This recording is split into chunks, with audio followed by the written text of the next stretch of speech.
What's new online crew? Shade here with another unit review.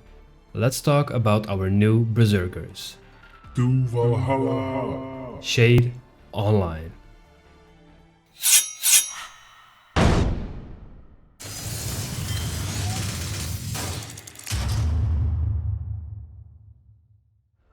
With Season 7 Wolves of Ragnarok came some amazing units, and one of them being the Berserkers, which look freaking cool, and couldn't be more any Viking year than a Viking should be.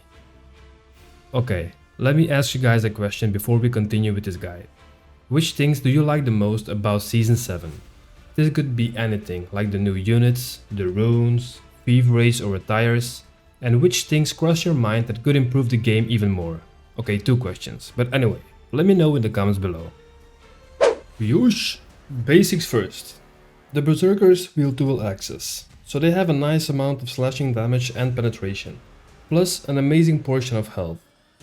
They only exist out of 8 units and their defense is on the low side, but don't let this fool you, cause they are straight up monsters. The things that makes them so powerful is the frenzy status they can go into when they have done enough damage. When the Berserkers do damage, they get a portion of rage that will fill up your frenzy gauge meter.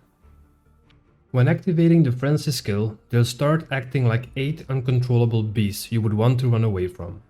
But the thing here is that while they are in frenzy, they receive more damage as well.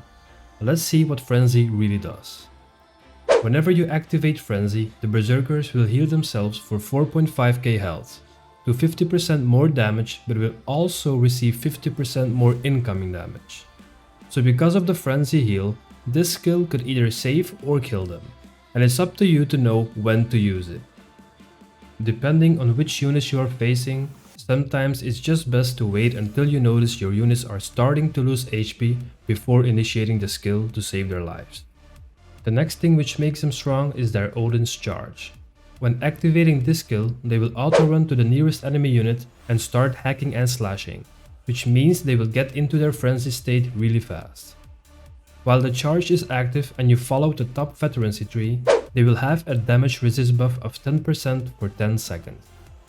The way I use the Berserkers is that I will hunt for easy units at first to fill up my frenzy meter, so that I can activate it for whenever I need it against stronger units. Assault is another skill that does quite some damage, and I will use it as much as I can in order to get the Battle Madness stacks. Battle Madness is gained by doing the assault skill and will give you 4 stacks each time. Whenever you have 10 stacks, the unit will start to recover health. I personally hope that they will make it more visible for us players to know when the Berserkers have 10 stacks of Battle Madness, because right now it's kind of straight up guessing. I believe that whenever you hear the sound and you see the effect around the unit before the gauge meter is full, they have 10 stacks for 4.5 seconds.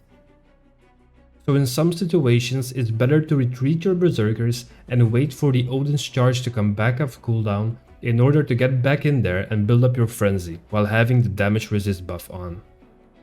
You only have 8 of them, so use them wisely.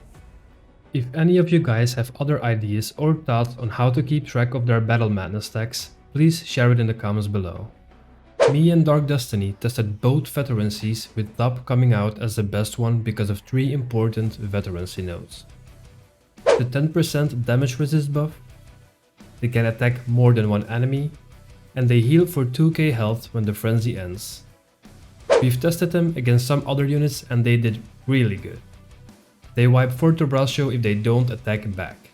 If the Forte Braccio player is smart and presses V, your Berserkers are dead.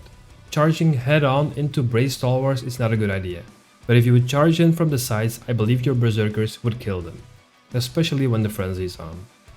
We tested them against Paladins and Pelasgars as well, with not always the same outcome. Sometimes the Berserkers won and sometimes they lose. This is because of their complicated skills, which makes them harder to control, unlike other units that you just charge in and hope for the best. But overall, I believe the Berserkers are very situational and requires good unit knowledge. Always try to avoid head-on charges since they don't have shields to protect themselves. I would suggest to treat the Berserkers as some kind of cavalry unit. Try to sneak around and hit them where it hurts. The top veterancy will surely help you with this playstyle, since it boosts up their movement speed significantly. As for the doctrines, you want to increase their base damage and unit damage. Here are the doctrines I use for the Berserkers. Breakthrough Doctrine to do more damage against units, more health, more slashing damage, and the 2 epic ones you receive from completing the quests and the unit challenges. Okay, I think I covered most of what the Berserkers are all about, and I hope it helped you on the right track for leveling them. Because I like the complexity, the Berserkers have become one of my main siege setup right now, next to my Pelazagars and my Paladins for a total of 725 leadership. Again guys, I want to thank you all for the support and positive feedback. And as always, a community of Knights United can make the world tremble. So make sure to check out our Discord server if you are looking for a community or want to help out new players exploring the game. In case you would like to see me play live, I sometimes stream on Twitch and you can always follow me on Twitter to know when I'm going live. So you are always welcome for a chat or just laugh at me for being dead. Remember to like and subscribe to the channel if this video helped you out in any way, and I will see you on the battlefield. Thanks for watching and keep on grinding. Shade offline.